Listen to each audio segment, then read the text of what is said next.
We're so excited to talk about this because it just has not been the case with Ohio State this year. Like, this is a game, maybe, on Saturday.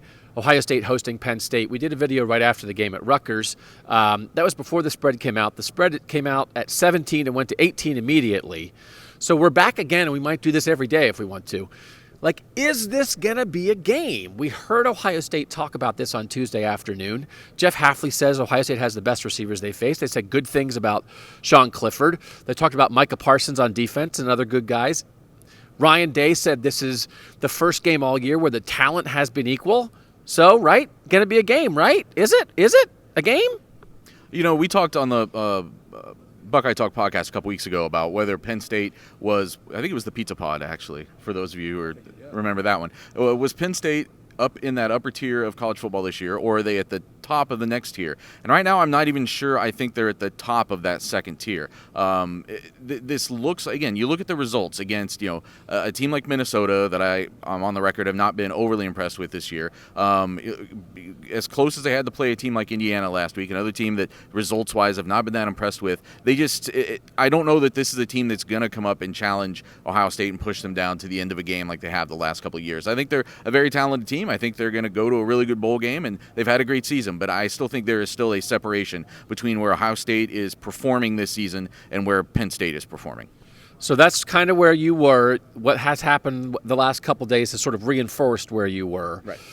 Stephen, you were also pretty strong after the Rutgers game, believing that Ohio State has a pretty sizable edge here. Are you still there? Yeah, along some of the reasons Nathan just named, but also where Ohio State has started to take over games when they have, whether it's the first quarter or the second quarter, whatever it is, they get these score opportunities where they score, the defense gets a stop in quality field position, and the offense takes advantage of it. Then the defense gets another stop, and the offense does it again, and all of a sudden it's 28-7. The question is, can Penn State keep that from happening? They can't turn the ball over in the first and on their side of the field, or more importantly, they can't allow Ohio State to get into those score, kind of the way basketball is set up. You can get score, you're going to win a basketball game. Well, Ohio State has applied that to football now. I don't think Penn State can stop them from doing that, and that's where I think the game is going to be separate. I think the first half is probably close, but when Ohio State gets into that mode, what is Penn State going to do about it? Yeah, I'm more reinforced back on my side of it, which is like I really think this is going to be a game. I asked Ryan Day about it on Tuesday. The idea that Penn State in 2016 beat Ohio State. In 17 and 18, they lose by a point to Ohio State when they blow 2 touchdown leads late in the game. Does that provide a belief that most teams that play Ohio State don't really think they can win? Cincinnati, and I don't mean to pick on Luke Fickell, but Cincinnati is a perfect example of that. Cincinnati's good. Cincinnati is probably going to go to the Cotton Bowl. Cincinnati has lost one game this year, and when Cincinnati came to Ohio State, they looked awful.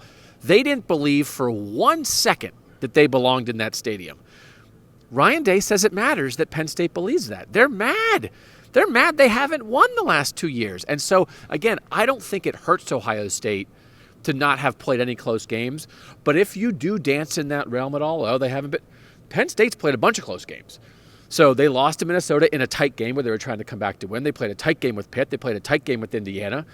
Like, they've been in those situations. I think we are going to see, and I'm repeating myself, but we're going to keep doing the videos because you keep watching them.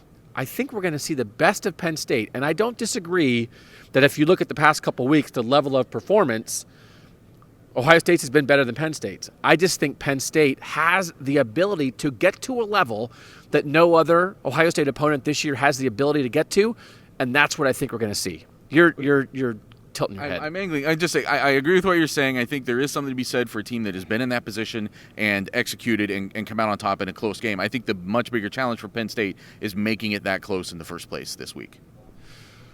Good stuff. We're talking about football. We're not just talking about whether they're going to win by 50 or 90.